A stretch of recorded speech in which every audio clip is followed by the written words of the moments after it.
This song's called Alice's Restaurant. It's about Alice and the restaurant. But Alice's Restaurant is not the name of the restaurant, that's just the name of the song. And that's why I call the song Alice's Restaurant.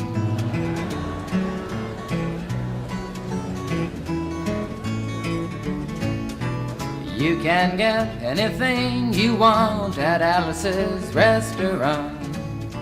You can get anything you want at Alice's Restaurant. Walk right in, it's around the back, just a half a mile from the railroad track. And you can get anything you want at Alice's Restaurant. Now it all started 2 Thanksgivings ago. It was on 2 years ago on Thanksgiving when my friend and I went up to visit Alice at the restaurant. But Alice doesn't live in the restaurant. She lives in the church nearby the restaurant in the bell tower with her husband Ray and Facha the dog. And living in the bell tower like that, they got a lot of room downstairs where the pews used to be. And having all that room, seeing as how they took out all the pews, they decided that they didn't have to take out their garbage for a long time.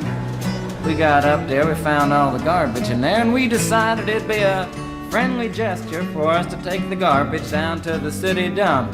So we took the half a ton of garbage, put it in the back of a red VW microbus, took shovels and rakes and implements of destruction, and headed on toward the city dump.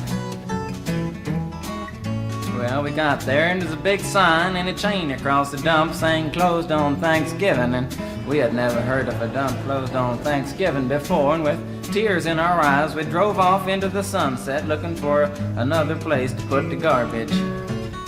We didn't find one till we came to a side road, and off the side of the side road was another 15-foot cliff, and at the bottom of the cliff was another pile of garbage. And we decided that one big pile was better than 2 little piles, and rather than bring that one up, we decided to throw ours down.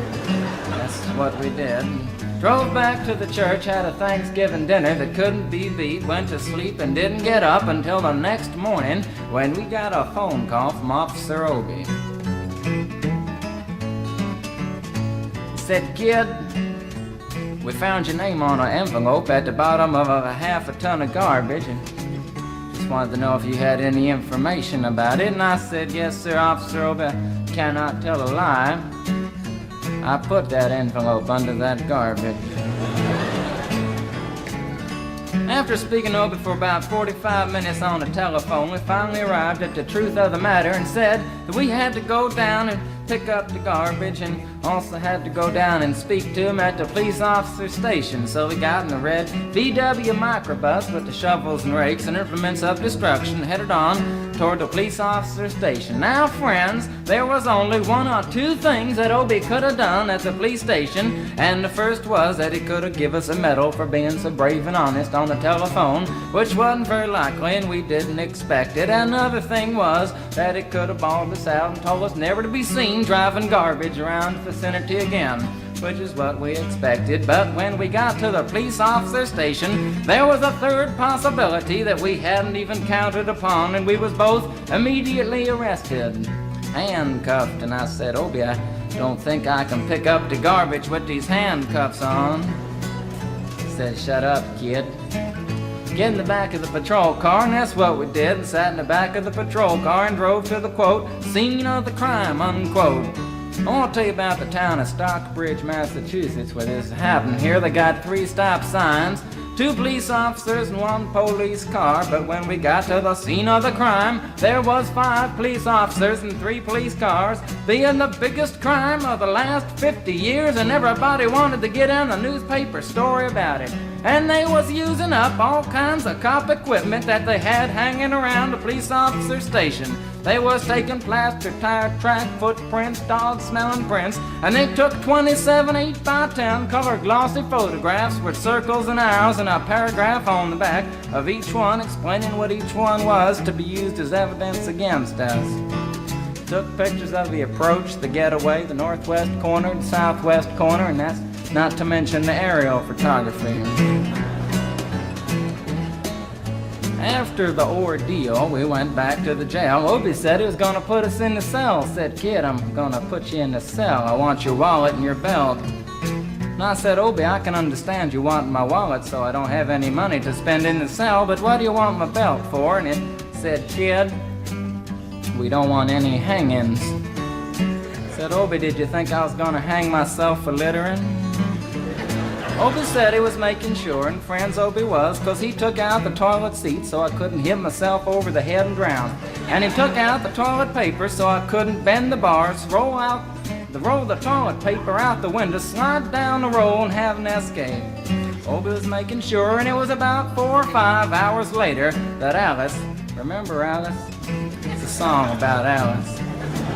Alice came by and with a few nasty words to Obie on the side, bailed us out of jail. We went back to the church, had another Thanksgiving dinner that couldn't be beat, and didn't get up until the next morning when we all had to go to court. We walked in, sat down. Obie came in with a 27 8x10 colored glossy pictures with the circles and arrows and a paragraph on the back each one. Sat down. Man came in, said, "All rise." We all stood up, and Obie stood up with the 27 8x10 colored glossy pictures, and the judge walked in, sat down with the seeing-eyed dog, and he sat down. We sat down. Obie looked at the seeing-eyed dog. Then the 27 8x10 colored glossy pictures with the circles and arrows and a paragraph on the back of each one, and looked at the seeing-eyed dog. And then the 27 8x10 colored glossy pictures with the circles and arrows and a paragraph on the back of each one, and began to cry, 'cause Obie came to the realization that it was a typical case of American blind justice, and there wasn't nothing he could do about it. And the judge wasn't going to look at the 27 8x10 colored glossy pictures with the circles and arrows and a paragraph on the back of each one, explaining what each one was to be used as evidence against us. And we was fined $50 and had to pick up the garbage in the snow, but that's not what I came to tell you about. Came to talk about the draft. We got a building down New York City. It's called Whitehall Street, where you walk in and you get injected, inspected, detected, infected, neglected, and selected.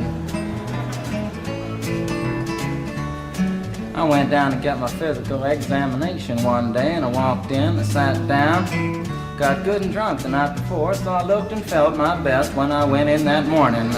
'Cause I wanted to look like the all-American kid from New York City. Man, I wanted to feel like I wanted to be the all-American kid from New York. And I walked in, sat down, I was hung down, brung down, hung up, and all kinds of mean, nasty, ugly things. And I walked in, I sat down, he gave me a piece of paper, said, "Kid, see the psychiatrist, room 604. And I went up there, I said, "Shrink, I want to kill." And I want to kill. I want to see blood and gore and guts and veins in my teeth. Eat dead, burnt bodies. I mean, kill. And I started jumping up and down, yelling, "Kill!" And it started jumping up and down with me, and we was both jumping up and down, yelling, "Kill!" And the sergeant came over, pinned the medal on me, set me down the hall, said, "You're our boy." Didn't feel too good about it. Proceeded on down the hall, getting more injections, inspections, detections, neglections, and all kinds of stuff that they was doing to me at the thing there. And I was there for 2 hours, 3 hours, 4 hours. I was there for a long time, going through all kinds of mean, nasty, ugly things, and I was just having a tough time there. And they was inspecting, injecting every single part of me, and they wasn't leaving no part untouched. Proceeded through, and when it finally came to see the very last man, I walked in, sat down after a whole big thing there, and I walked up and said, "What do you want?" He said, "Kid, we only got one question. Have you ever been arrested?" And I proceeded to tell him the story of Alice's restaurant, Massacree, with full orchestration and 5-part harmony and stuff like that, and then all the phenomena. Stopped me right there and said, "Kid, did you ever go to court?" I proceeded to tell him the story of the 27 8x10 colored glossy pictures with the circles and arrows and a paragraph on the back of each one. It stopped me right there and said, "Kid, I want you to go over and sit down on that bench that says Group W.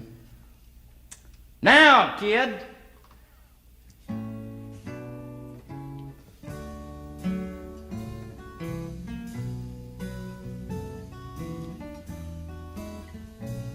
And I walked over to the bench there, and there's Group W is where they put you if you may not be moral enough to join the army after committing your special crime. And there was all kinds of mean, nasty, ugly-looking people on the bench there. There's mother rapers, father stabbers, father rapers sitting right there on the bench next to me, and one, they was mean and nasty and ugly and horrible and crime-fighting guys are sitting there on the bench. And the meanest, ugliest, nastiest one, the meanest father raper of them all, was coming over to me, and he was mean and ugly and nasty and horrible and all kinds of things. And he sat down next to me and said, "Kid, what'd you get?" I said, "I didn't get nothing. I had to pay $50 and pick up the garbage." I said, "What were you arrested for, kid?" And I said, "Littering." And they all moved away from me on the bench there, the hairy eyeball and all kinds of mean, nasty things, till I said, "And creating a nuisance," and they all came back, shook my hand, and we had a great time on the bench talking about crime, mother stabbing, father raping, all kinds of groovy things that we was talking about on the bench. And everything was fine. We were smoking cigarettes and all kinds of things until the sergeant came over, had some paper in his hand, held it up and said, "Kids, this piece of paper's got 47 words, 37 sentences, 58 words. We want to know details of the crime, time, the crime, and that kind of thing. You got to say pertaining about the crime. Want to know the rest of the officer's name, and that kind of thing. You got to say." And it talked for 45 minutes, and nobody understood a word that he said. But we had fun filling out the forms and playing with the pencils on the bench there. And I filled out the Massacree with the 4-part harmony and wrote it down there just like it was, and everything was fine. And I put down a pencil and I turned over the piece of paper, and there on the other side, in the middle of the other side, away from everything else on the other side, in parentheses, capital letters, quotated, read the following words: "Kid, if you rehabilitated yourself." I went over to the sergeant and said, "Sergeant, you've got a lot of damn gall to ask me if I've rehabilitated myself. I'm sitting here on the bench. I'm sitting here on the Group W bench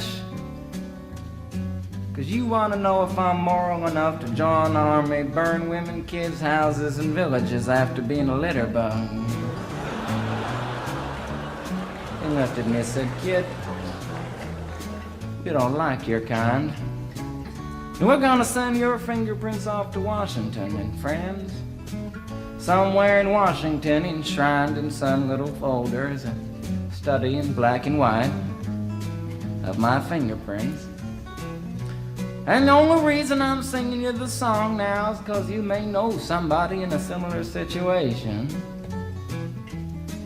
Or you may be in a similar situation, and if you're in a situation like that, there's only one thing you can do, is walk into the shrink wherever you are. Just walk in and say, 'Shrink,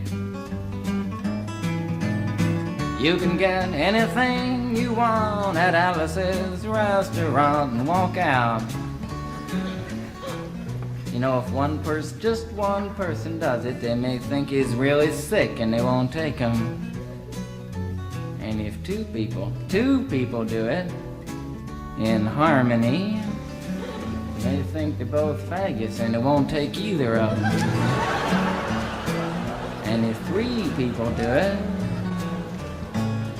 3, can you imagine 3 people walking in, singing a bar, Alice's restaurant, and walking out? They may think it's an organization. And can you imagine 50 people a day? I said 50 people a day walking in, singing a bar, Alice's restaurant, and walking out. And friends, they may think it's a movement.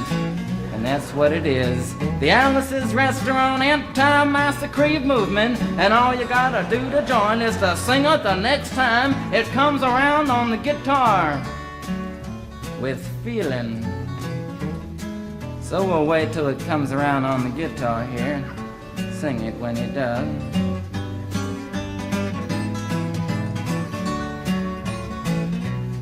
Here it comes. You can get anything you want at Alice's Restaurant. You can get anything you want at Alice's Restaurant. Walk right in, it's around the back, just a half a mile from the railroad track. And you can get anything you want at Alice's Restaurant. That was horrible. If you want to end war and stuff, you gotta sing loud. You could put a lot. I've been singing the song now for 25 minutes. I could sing it for another 25 minutes. I'm not proud or tired. So we'll wait till it comes around again, and this time with 4-part harmony and feeling. We're just waiting for it to come around is what we're doing.